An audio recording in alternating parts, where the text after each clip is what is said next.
chcel stráviť deň v zubarskej ordinácii a jednoducho vás vziať so sebou. Ale teraz sa zubár nejako zbláznil a musím odtiaľto opäť uniknúť a teraz potrebujem vašu podporu, ľudia.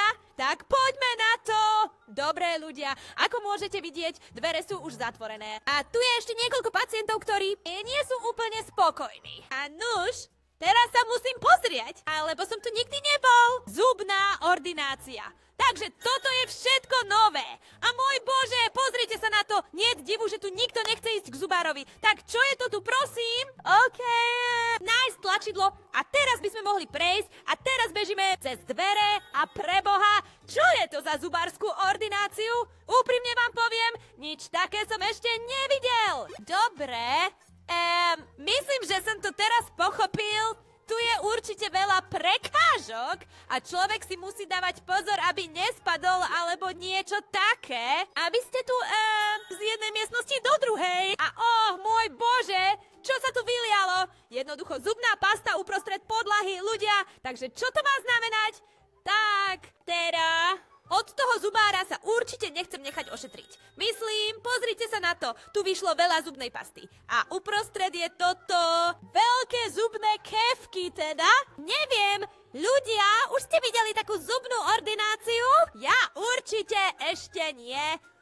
Môj Bože, čo sa tu deje? Hovorím vám, tento zubár je naozaj bláznivý a musím tu nájsť nejaké východisko. Možno tadeto? Človek, ani neviem, kam mám ísť, ale nejako, určite tu nechcem zostať, to je jasné, takže tu je zamknuté. Otvorím to tu možno, všetky dvere, ale nejako sa nedajú otvoriť. Chcel som sa pozrieť do skriniek, či je tu niečo skryté, kadiaľ by som mohol prejsť, ale nejako ani neviem presne, ľudia. Možno sem. Tu tiež nič nevidím. Ten mi tiež nejako nepomohol. To je možno čudné, ľudia. Tu je tajný priechod, ľudia, pozrite sa, wow, OK, kde som to teraz skončil? Nájdem úplne inú miestnosť. Tak je tu môj Bože. V každom prípade, čo som chcel povedať, to tu už vôbec nesúvisí so zubnou ambulanciou. Treba byť úplne úprimný. Buďte saxonskí, ako to je, ľudia. Ale vždy som vták a ak niečo viem, tak je to pšenica. Byť rýchly a nasledovať tento trend. Ľudia, tak to zvládneme spoločne však.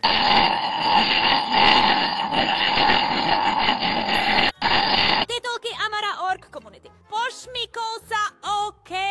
Takže ľudia, určite tu nesmieme. Červená omáčka sa dotkla, takže viete, čo tým myslím? Tu niečo vyteklo, akokoľvek. Teraz som tu v ďalšom tajnom prechode a wow, kde som teraz zase? Dobre, som nejako späť v zubnej ordinácii, teda celú dobu som bol v zubnej ordinácii, ale nejako som bol v nejakej podzemnej tajnej miestnosti. Tajná miestnosť, akokoľvek. A no, toto tu určite opäť vyzerá viac ako zubná ambulancia a tu sú nejako všade je neporiadok. A pozrite sa, sú tu nejaké zubné protézy, teda to predsa nemôže byť. Toto je rozhodne dosť šialené, musím povedať. Tak, a preto sa pozeráme, že odtiaľto opäť unikneme. Takto to totiž vyzerá, ľudia, a bože môj, OK, čo je to za bielu zubnú pastu? Čo tu leží na zemi? Keby som tam spadol, určite by som bol prilepený, alebo tak. Áno, musím sa pozerať, že sa sem nejako pokojne dostanem, bez toho, aby som spadol. Tak juhu, dokázané. Dobre, kde to teraz som, prosím? Dobre. Myslím, že idem najprv tadiaľto.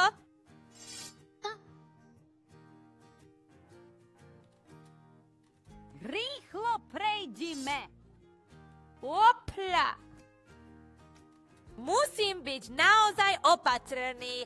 Tak, a teraz hore. A tu sa všetko točí okolo zubnej pasty. Upsi. O, človek, zasekli ste sa už niekedy v zubnej doske? Práve teraz už niekoľkokrát za sebou a nejako, nie je to vtipné, ale nejako tiež nie, pretože sa chcem pohnúť ďalej, ale je to celkom ťažké, pretože sa tu všetko hýbe a potom vždy padám do tej divnej zubnej pasty.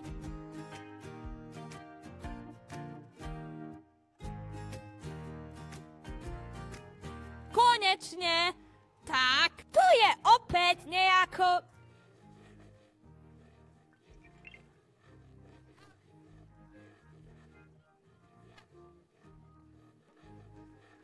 Tak, ešte raz.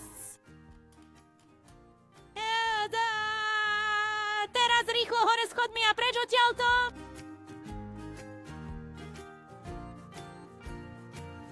Okej, teraz som sa niekam odviezol výťahom.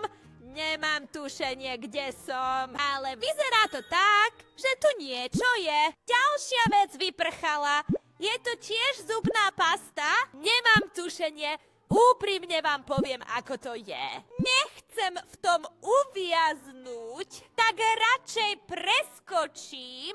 A tu je výstup. Super! Dostal som sa niekam von. To je už niečo.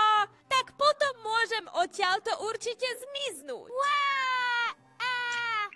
To bolo trochu moc vysoké. Dobre, vyzerá to tak, že tadiaľto asi neprejdem. Možno tadiaľto len tak preliesť cez strechu. Myslím, že to naozaj nie je bežná cesta a tiež dosť klžem. Takže to by ste rozhodne nemali robiť. Ale ako to vyzerá? Nemôžem uniknúť od zubára inak. Ale pozrite sa, aký nádherný výhľad. Naozaj skvelé, počasie je pekné, modrá obloha a... Dobre, no každopádne ako to vyzerá, ale musím teraz tu ďalej, potom len vyleziem hore a teraz som už na druhej strane. Mám pocit, že sa naozaj blížime k cieľu, ľudia. Tam je ďalší rebrík. Pravdepodobne musím vyliezť hore. To vyzerá dobre, ľudia.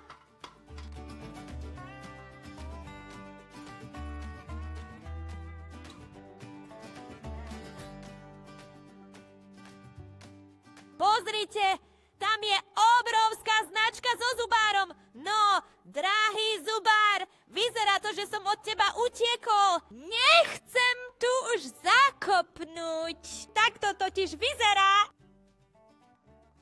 Kde tu zase? Čo to tu je, ľudia? Som teraz znovu v zubárskej ordinácii? Ó, môj Bože, ľudia, úprimne, toto je na mňa trochu príliš šialené. Viete čo? Jednoducho vypnem svoj počítač a uzatvárame, že sme unikli od zubára a k takému šialenému zubárovi už nepôjdeme. Tak to totiž je. A teraz si dám pohodové kakao. Možno by ste to mali urobiť aj vy. A ak budete mať toľko zábavy, tak nezabudnite dať palec nahor a prihlásiť sa na kanál a zapnúť zvonček, pretože potom nezmeškáte žiadne videá, sľubujem. A potom sa opäť stretneme na budúce. Dovidenia.